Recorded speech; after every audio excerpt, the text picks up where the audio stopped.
We're very happy to see you all here at the opening event of the last day of Poetry Play's third International Festival. My name is Noga Komai, and I'm the producer of the festival, along with Noah Shakarji and Gilad Meiri, who are the co-managers of Poetry Plays. You can see Gilad here. You can say hello. I am honored to introduce Idan Barir. Idan, you can say hello too. Hello. Hello. We will host this conversation with the poet Bejan Matur. Idan Barir is a translator of poetry and prose from Arabic, Turkish, Portuguese, and English. His translations have been seen the collection of poems At the End of All Journeys by Fadel El-Awazi. I hope I pronounce it well. Nothing Will Save Me from Loneliness by Salah Pahik.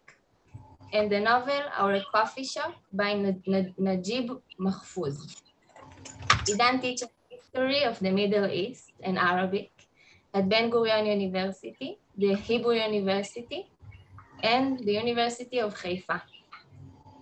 And before I pass the mic to Idan, some technical stuff. Your microphone will be muted during the event, but we will dedicate the last 10 minutes or so to your questions, so you may write them in the chat box during the event. And now I pass the mic to Idan and wish us all a wonderful evening. Thank you so much, Noga. Good evening, everyone. I would like first to thank Makom Shira for arranging this beautiful festival and this beautiful event, which I'm very happy to be part of. I'd like to thank Noga and Gilad and Noah for this beautiful endeavor, really. It's an honor and a privilege for me to be here and to participate in the festival, not for the first year. And a special privilege to host this event and to share the digital stage with a fantastic poet, a beautiful soul, and a friend, Bejan Matur. Good evening, Bejan. Good evening. Allow me very briefly to introduce Bejan Matur and say a couple of words about maybe how I came across her poetry in the first place and how I started to translate it. So Bejan Matur was born to a Kurdish Alevi family in the city of Marash. Perhaps some of you know it as Marash. She went to high school in the city of Antep and graduated from the law school of Ankara University. But you're not a lawyer, right, Bejan? You're not a... I don't practice, but I am a member of the bar. I can do anytime I want, but I don't. Yeah. I wasn't sure about it. I had to ask. Bejan published her first poetry book in 1996. And since then, she published a total of, I believe, 10 poetry books, if I counted correctly. Yeah. But she hasn't limited herself to the realms of poetry and published also several books on the history and culture of the Kurdish people in Kurdistan and Eastern Anatolia. Throughout the years, she also worked in the media, including several newspapers in both Turkish and English, and also in the television.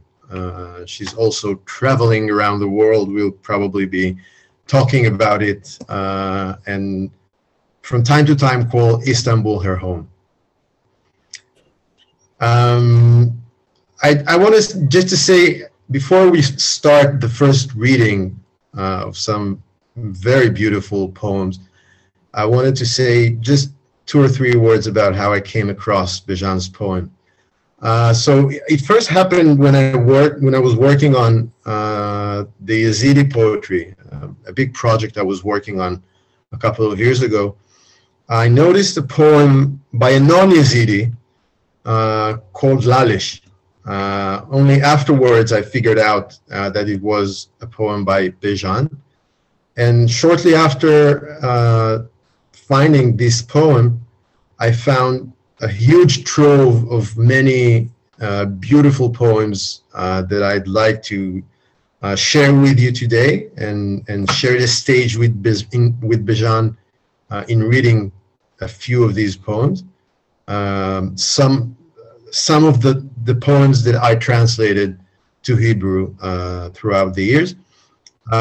So I think maybe Bejan will start with the first couple of poems that we prepared. Okay. All right, now we have the presentation. Yeah. Great. Thank you, Noga. Thank you for having me. I'm so happy to be part of the festival. And thank you, Idan, for all your time and translations and everything. I'm so happy.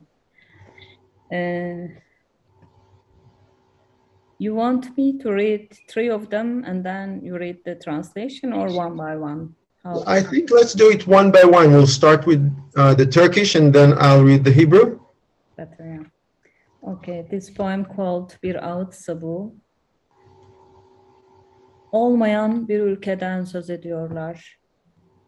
Olmayan dilden, kardeşlikten. Konuşma yok, yok kelimeler. Anlaşılmak içinse yeryüzü, kim ölümü anlatacak?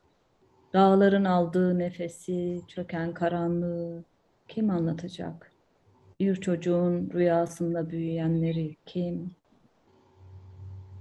Kuşların kanatları eski bir masaldan bana doğru çırpınıyor. Eski kadınların anlattığı tenin taşa yakınlığı. Belli ki bir ağaççıyım ben. Karanlık çöktüğünde dağların ötesinde kimi ansam bakıyor bana acıyla. O bir ağaçsa ağlamak henüz başlamadı. אם זו קינה, מדברים על ארץ לא קיימת, על שפה לא קיימת, על אחווה, ואין דברים, מילים אין. ואם נועדנו להבין את העולם, מי יסביר את המוות, את נשימות ההרים, את האפלה היורדת? מי יסביר מה צומח בחלומו של ילד? מי? כנפי ציפורים מרפרפות אליי, הישר ממשל עתיק, קרבת הגוף לאבן שעליה מספרות נשים זקנות. אני מקוננת, אין כל שאלה, ואם רדת אפלה, מעבר להרים, כל מי שעולה בזיכרוני מביט בי בייסורים. אם זו קינה, הבכי טרם החל.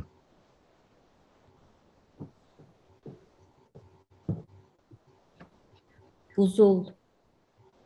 O gölde buzlarla çevrilmiş binlerce yıldır ölüydüm. Uyandırdın. Uyandın ve yanmış bir ormanın sesinde uykumu. Geceye yapıştı göğsüm. Bir buzulun derin ışığından tene akan beyazlık hatırlattı. O gölde yürüdün sen, ten ve iz bırakarak. Just before I read the translation, I have to say that I believe that this was the first, I think it was, if not the first, maybe one of the first 2 poems that I read, and this one in particular really moved me. I still don't know exactly why and how, but it really, really moved me. קרחון. זה אלפי שנים אני מת באגם הזה, מוקף קרח. הערת אותי. התעוררתי ומצאתי עצמי ישן באיבוכי יער שרוף. גופי נצמד ללילה.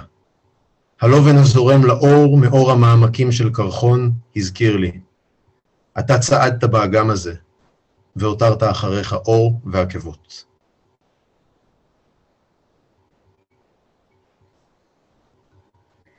Her kadın kendi ağacını tanır. Sana geldiğimde kanatlarımı siyah taşlarla örülmüş o ıssız şehrin üzerinde açacak, bulduğum bir ağacın dallarına tüneyecek ve acıyla bağıracaktım. Her kadın kendi ağacını tanır. Uçtuğum o gece Karanlığın girmeye korktuğu şehri geçtim. Gölge olmayınca ruh yalnızdı, uludum. כל אישה מכירה את העץ שלה. כשהגעתי אליך, עמדתי לפרוס את כנפיי ולעוף מעל העיר הנטושה הזאת, הבנויה אבנים שחורות. להתיישב על אחד מענפיו של עץ שאמצא ולזעוק בכאב. כל אישה מכירה את העץ שלה. בלילה ההוא עפתי. עברתי בעיר שאליה פחדה החשיכה להיכנס, ובהיעדר צילי נפשי הייתה בודדה. ייללתי. So, after reading the last poem, Her kadın kendi ağacını tanır. Every woman knows her own tree. This question may stem from the fact that I'm a man and not a woman, or stem from the fact that until now I mostly translated poetry written by male poems, mostly. And it may well be connected to the fact that one of your poems, this poem actually has the word woman in its title. But I have to tell you, I felt from the very beginning when I first read your poems that this poetry, your poetry, is very feminine. It's an example of feminine poetry. I don't know why. And it's not only that poem.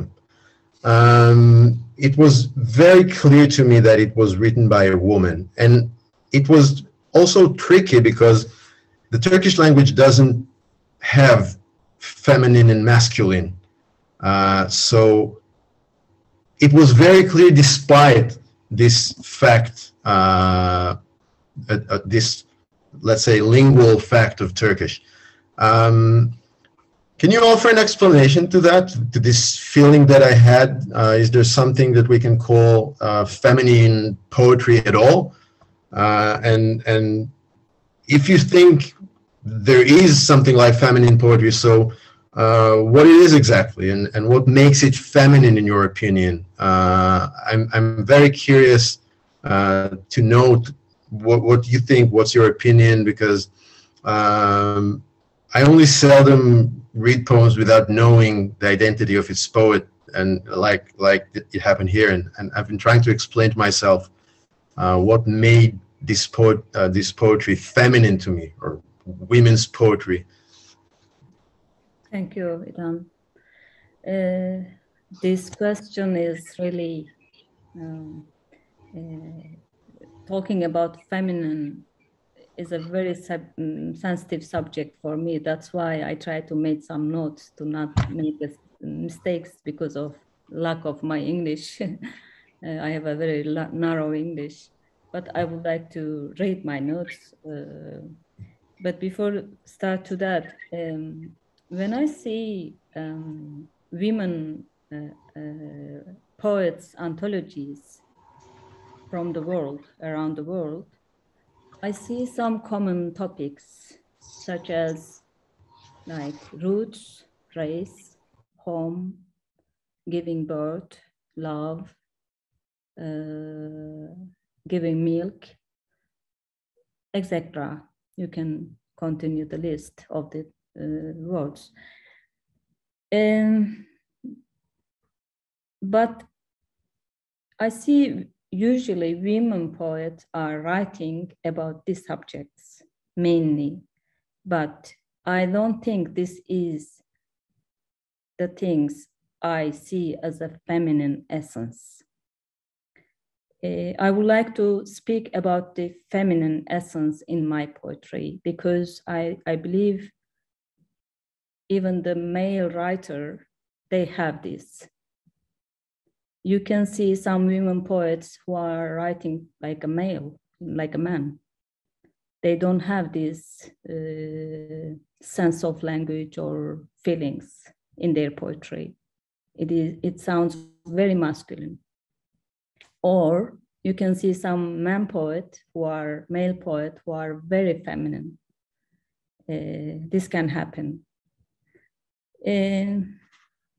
Coming to your question, in my perspective, creative can only develop when two energies, masculine and feminine, meets in balanced manner. There is a hidden balance exists in every male writer who has broadened his human horizons, I believe. Honestly, I don't want to give a speech about purifying the biological distinction or the difference, but I can say that I am a woman, but I am also beyond that. I don't identify with the physical woman as a gender. I identified with the essence of the femininity, because the femininity is beyond the humanity, in my belief. It is the creating force that takes and holds and loves and feeds and gives birth to humanity. In my case, my poetry, what I give birth to. This femininity is a cosmic creative force that I use to create a poem. Going back to your question, I mentioned earlier, I am aware that I have the masculinity and the femininity in myself because my half is my mom, the other half is my father as a woman. Again, I unite these two aspects in myself by creating my poetry. Yes, it is a very powerful thing because as a woman, you take everything into yourself and transform and give birth to it as a woman poet. To summarize it, I am more interested in the essence of femininity. As I said, it is a cosmic creative power.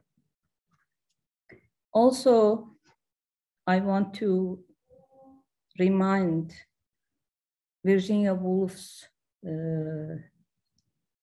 book called A Room, It's One Own.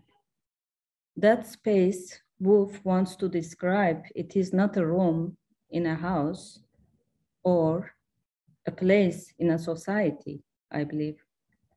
I don't think so. I think it is a room inside us.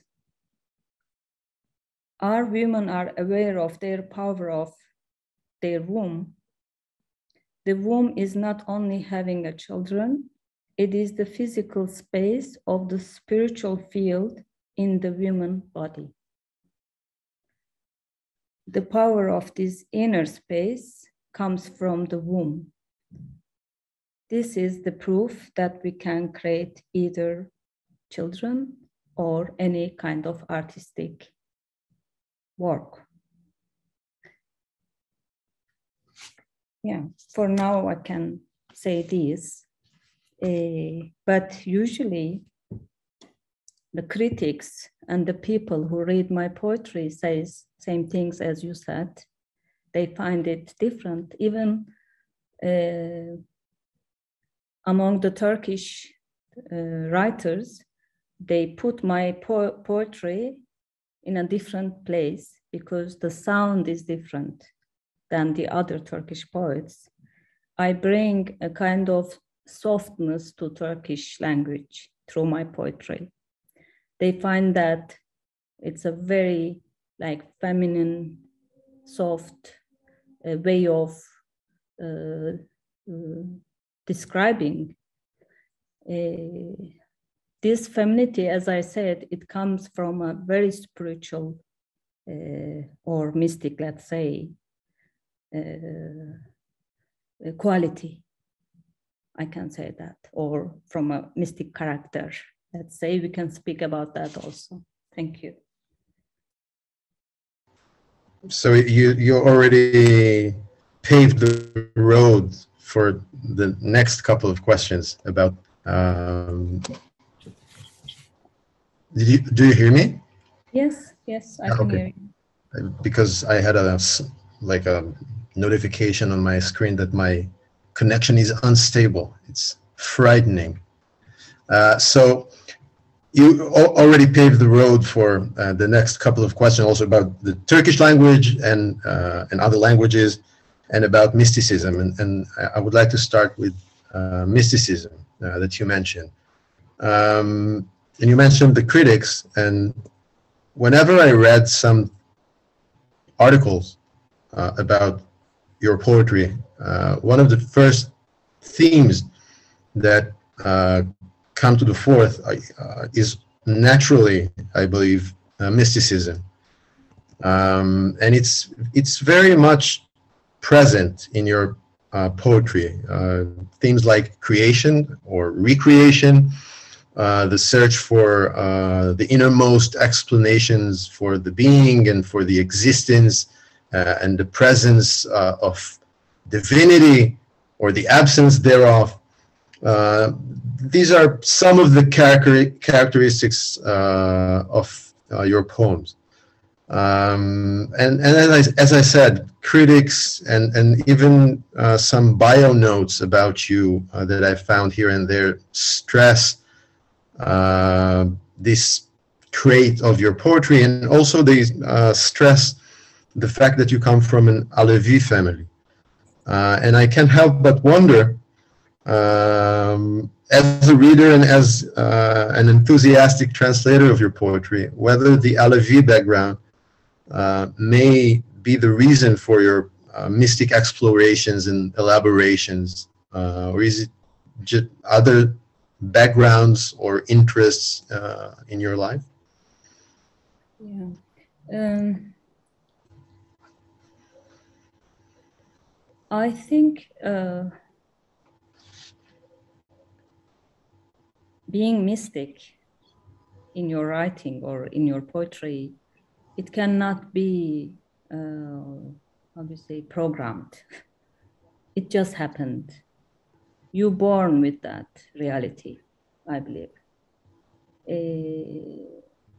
Forcing yourself to write the mystic poetry doesn't function. We have many examples of that. Because the genuine poetry is about the truth. It tells us what is the truth. And to reach that, to find this truth or reality, art in general or poetry is an access to get there. And I believe, as Lorca says, duende, you're born with a duende, kind of duende. If you have this, your connection with universe and the earth, the soil, is like it resonates you to a certain subjects, or that we call mysticism, mystic, because of course from a very early age, I remember being a human, being in that world, and going to the idea of death was very strong in my culture. I grew up in a culture that they have a very strong oral tradition of mystic songs. They play saz and tell poetries and also mystic songs, but also we had a very interesting tradition of preparing laments women were doing that. Even those who are still alive, they prepare laments for them for the day they are going to die. I found that very strange, weird when I was even very young, a child. My mom was preparing a lament for my father, who is still alive. I was very confused. This is something very cultural. I mean, the idea of life and death, the way of understanding these two subjects, it was very vivid in our culture. You can see in every places in the culture. This was the environment I grew up in. Of course, I had this influence through these songs, through these laments, and through, but before that,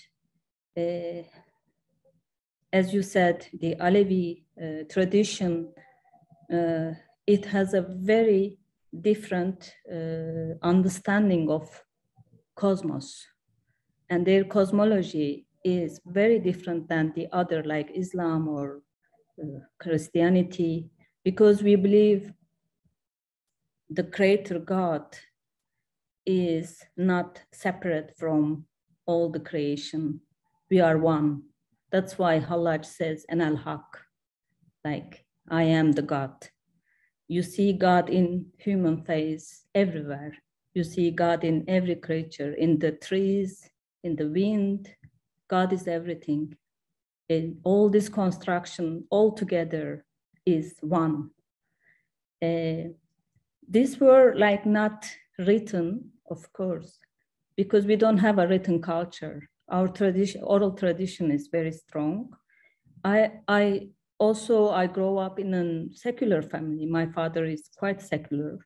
He is like a very, how do you say, Kemalist, modern, positivist almost person. As a farmer, he was a very Cumhuriyet-oriented person.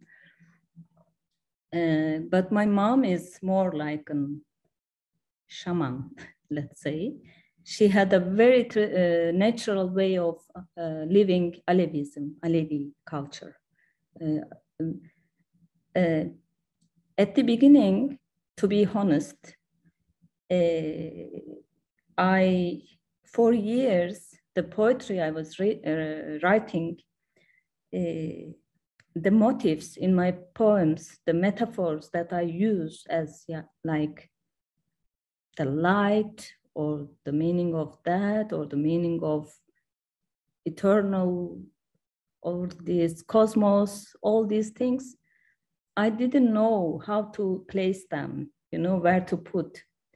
Even the critics, they don't know how to describe it. It comes from somewhere else, but where? What is this?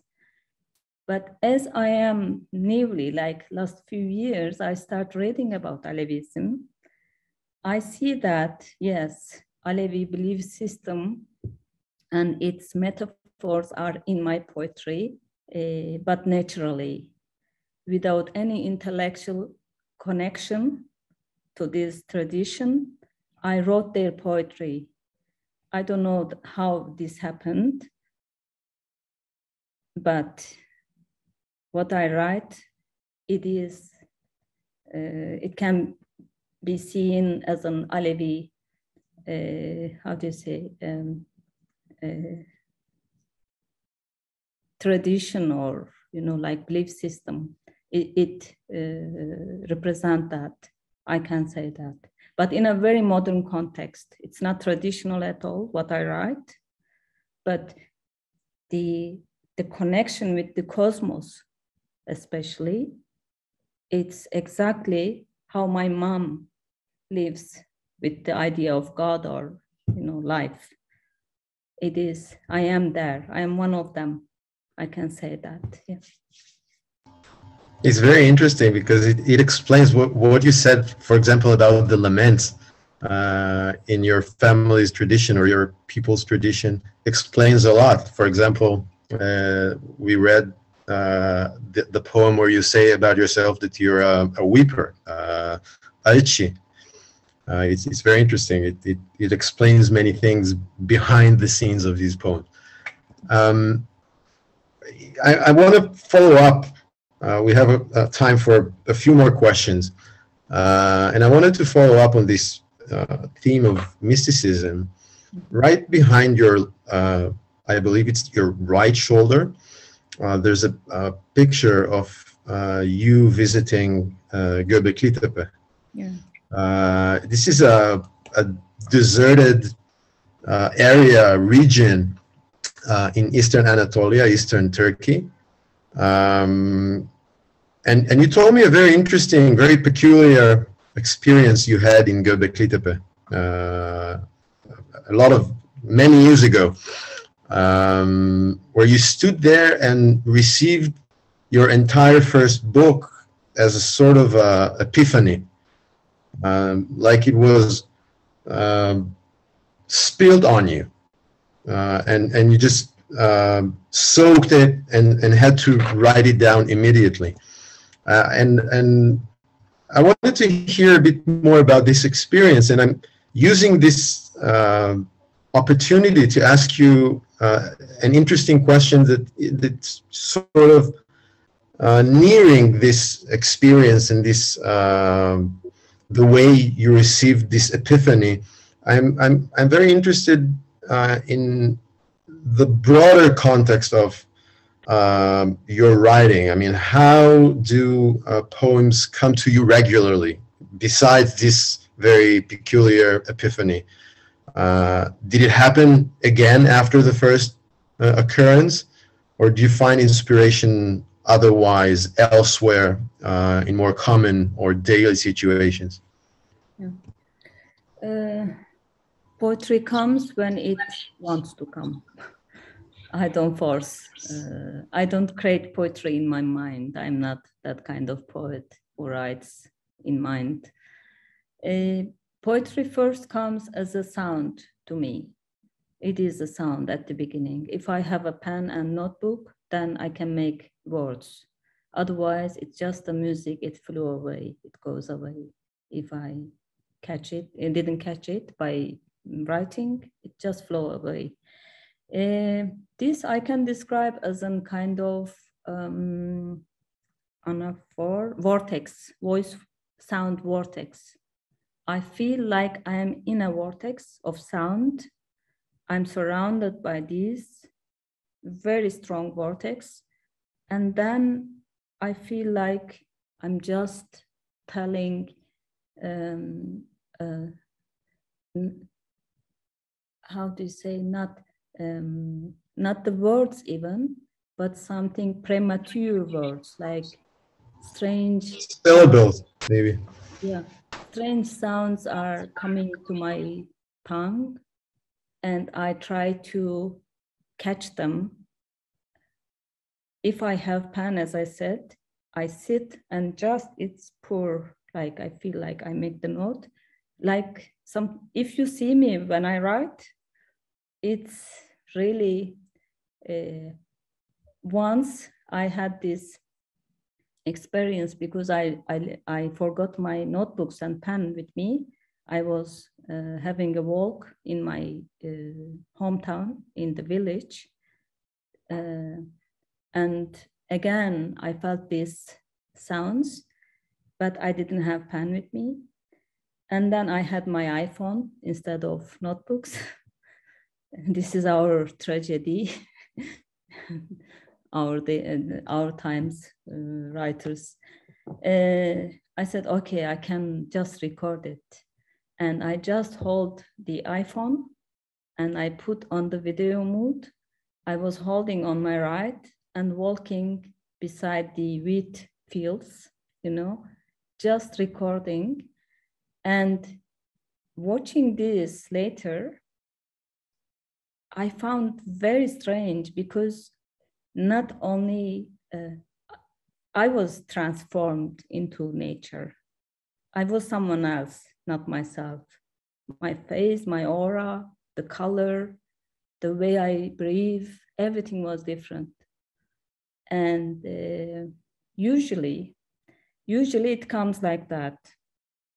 Or as I am like a nomad, I travel a lot. Most of my poetry also I write in the plane when I fly, because I try to, rooted myself in a certain place and then connect with the universe. I forgot the rest. Whatever is around me or I'm surrounded by, I totally forget that I am in the plane or in a crowded place. When I connect, I am somewhere else, not there. I can do that sometimes, and then poetry comes. Going back to your question, Göbekli Tepe, I'm very interested in archaeology. From the beginning, when I was studying in Ankara, a law student, I used to go to the archaeological sites by my own and trying to hear a sound of poetry. I knew poem is waiting me somewhere else, and I walked towards the poem most of the time, and I picked and I came back to my normal life. And all these ancient archaeological place has a certain kind of spirit which speaks to me. And Göbekli Tepe is one of them. From the beginning of the excavation, I was very interested. I felt like there is something important. Klaus Schmidt, the German archaeologist who passed away, unfortunately, he was doing the his early excavation there. I was there, I was around them, the archaeologists. They were seeing me. I was looking, what are they are doing, and there must be something important. And anyhow, this place on the photo is called Solmatar. It's near Göbekli Tepe. There are the rocks. You see some letters on it. It's a kind of script from Eastern Aramaic. When I went there, I felt like, as you said, epiphany. It was just like a rain of words. It just come. I start writing. I had a notebook from that, How Abraham Abandoned Me. The title is that. The notebook, how it starts and ends with a point, dot. I published exactly. I didn't do any editing. It was ready. Normally I do editing, but this one was ready. It was just there and it found me. And I was the, just a messenger. The messenger, like telling something was coming to me. I was giving, sometimes it's happened like that when it's very strong. It comes like that, And I prefer this poetry, of course, instead of the other one.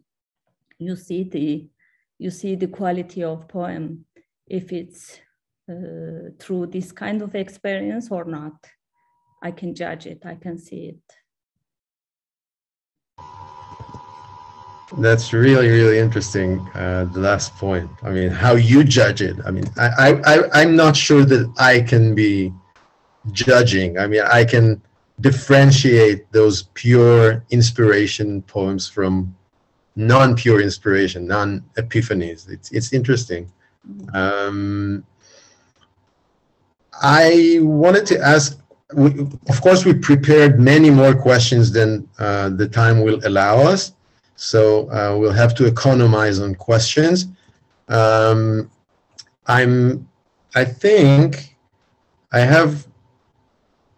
wonder if I should ask you about the language or about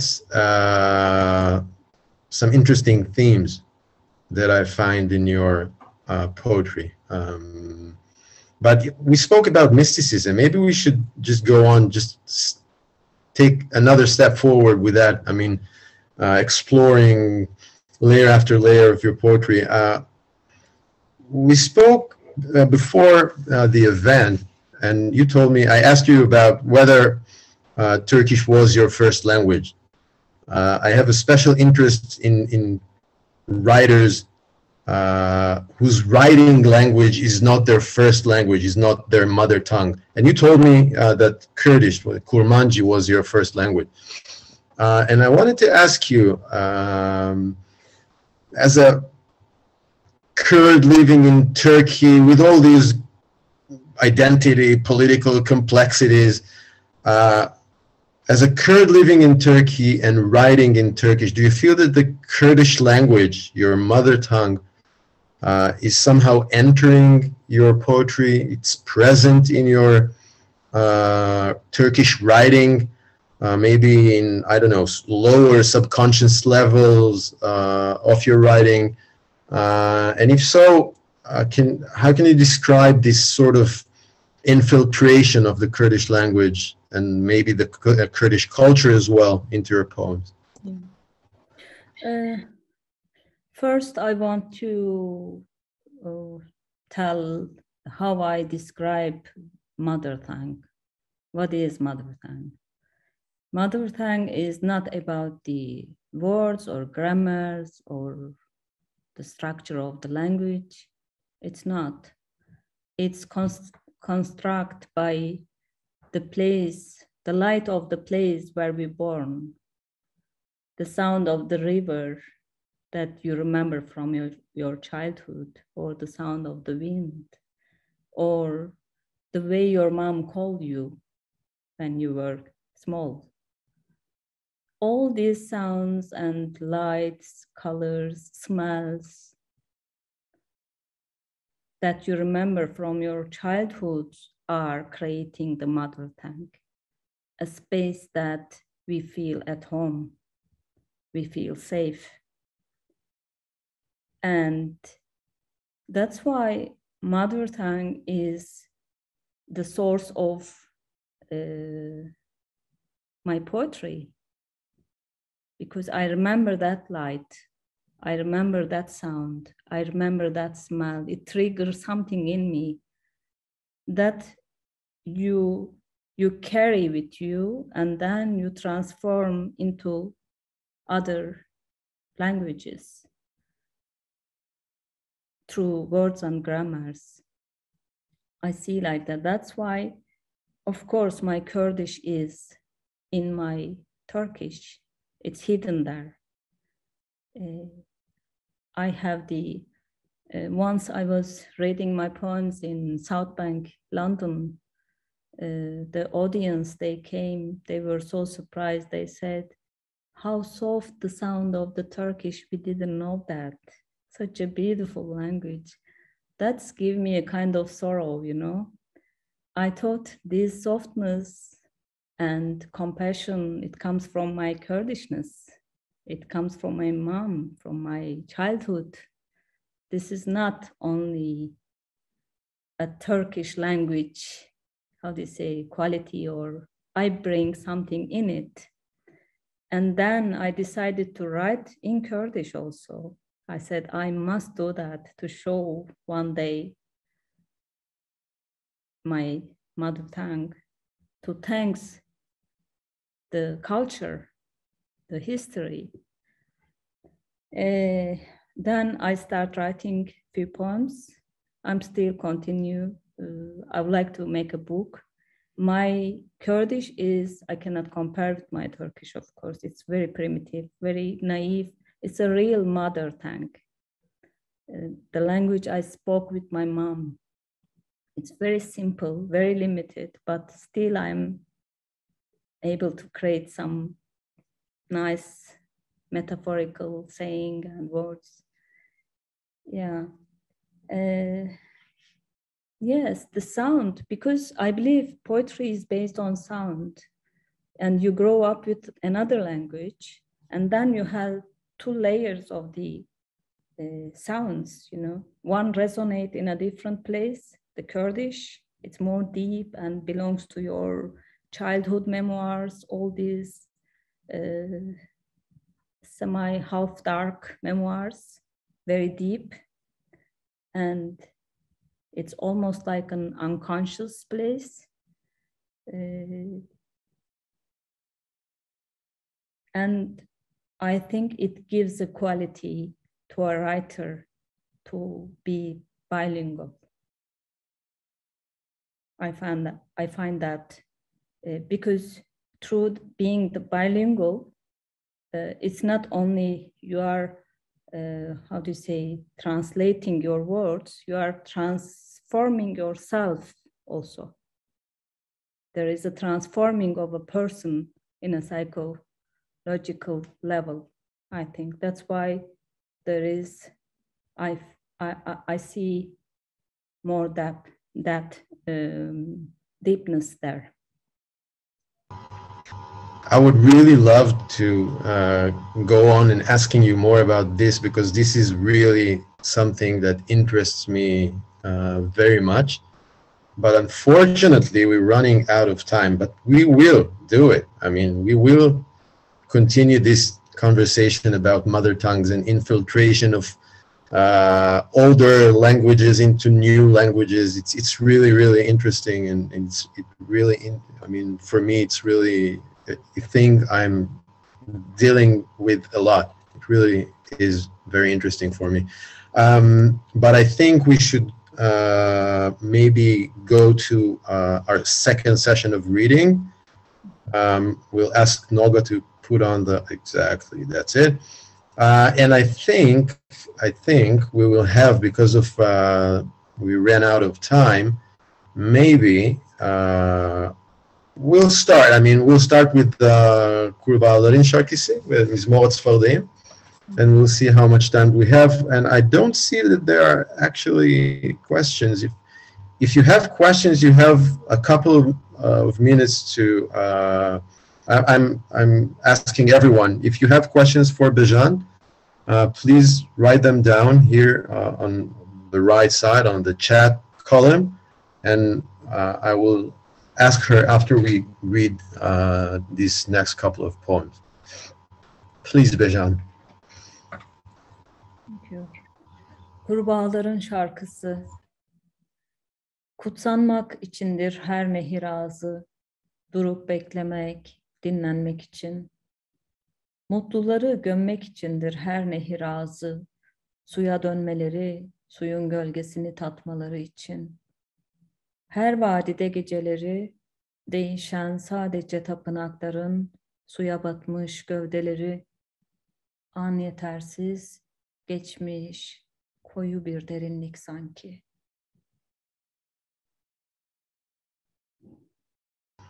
You know, now that you read it, I feel that I translated something not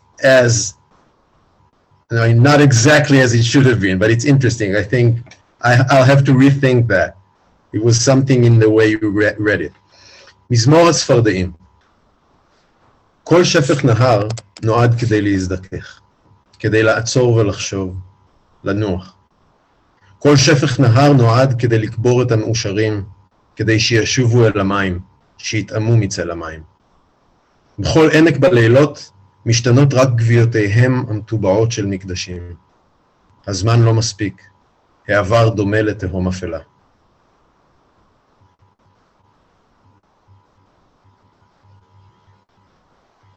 Mezar arayanlar bilirler. Mezar arayanlar bilirler. İçlerinde aşkla yapılmış her şey gizlidir.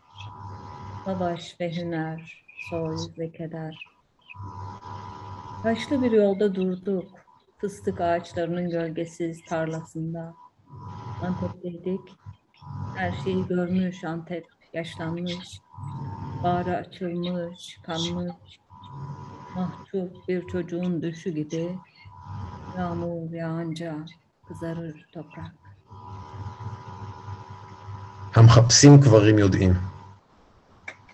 המחפשים קברים יודעים שכל העשוי האהבה בתוכם נסתר. מלחמה ומיומנות, משפחה וצער. עצרנו על דרך טרשים. היינו באנטפ, במטע עצי פיסטוק בלי צל. אנטפ, שראתה הכל, זקנה מאוד. חשופה, מרומה. הארץ מאדימה עם רדת הגשם, כמו חלום של ילד מבויש.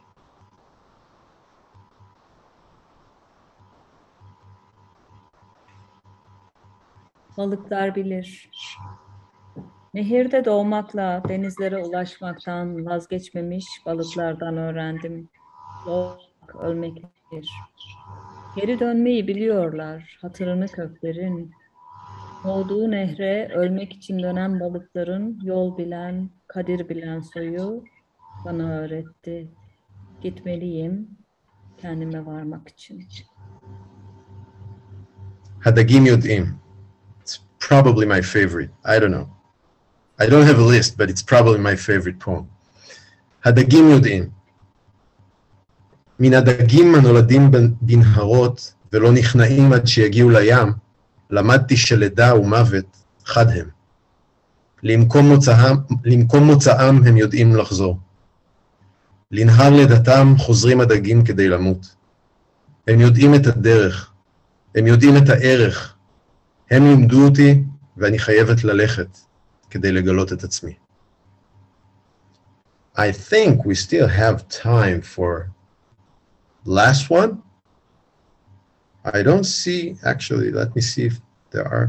Yeah. No, there are no questions. So yeah, let's use this time. If we have no questions, let's read some more. Hangi sözler? Kelimeler sonsuzluğun kanatlarıdır. Yaklaşır ve uzaklaşırlar kalbe. Şimdi kim kapatacak açılan kalbi? Hangi sözler? Harflerin yorganını ne olur ört, ört üstüme.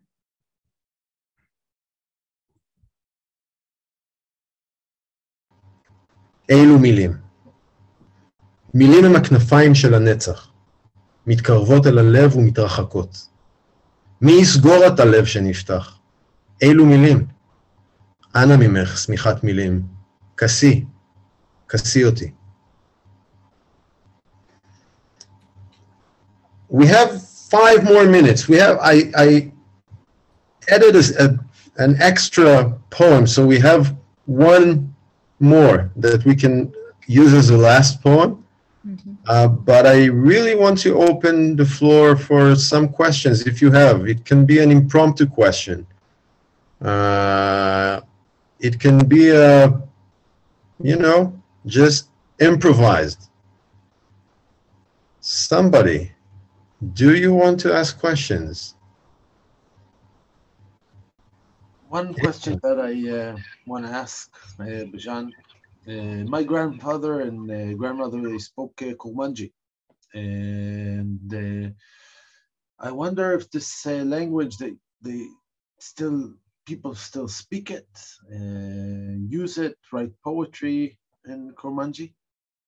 Yes, yeah. It's a living tongue. Yes, yes. They shouldn't kill it. They couldn't, sorry, my English is, yeah, they tried hard, but they couldn't kill it yet. Although it's a forbidden language, we don't have education in it, and still people are struggling, but it's a living language still. People are writing, doing, especially musical tradition is very strong in Kurdish culture. You see songs, it's very vivid in that area. Yes, it's one of the oldest language, as you know, very archaic also. Yeah, the dialect we speak in Marash, it's more older than the other one, I guess. Some people say it's one of the oldest dialect. Yeah, but all this assimilation and the modern times problems, it took the quality of the language. It brings like a kind of, how do you say, poverty. Yeah, I'm trying to how do you say, re-remember my language through writing Kurdish. It's like writing a lullaby and being complete. I feel like I'm more complete. I feel like one part of me was missing without this language. And yeah. And unfortunately, in my family, for example, I speak only with my mom. Even with my father and siblings, all my brothers, sisters, I speak in Turkish. And yeah, I'm trying, and my mom is very proud of this, that she keep my Kurdish alive. This is our connection channel. Yeah. Thank you. It's really interesting because I think everybody here in Israel know the singer Ibrahim Tatlıses. Yes. He's Kurdish, but he sings only in Turkish. He has some Kurdish songs, but he doesn't, they are not legal. They were like spread it illegally. One of his few songs, early songs he recorded in Urfa when he was young, they were in Kurdish, few others, but because he is one of the, how do you say, king of the stage here, he doesn't want to lose his kingdom. And Kurdish is like, because Kurdish is very political. When you say I'm Kurd, then you are a political person. You are in a political situation. When you sing in Kurdish, you are part of politics. Yeah, that's it's why. a statement. You cannot separate Kurdish language and the Kurdish politics.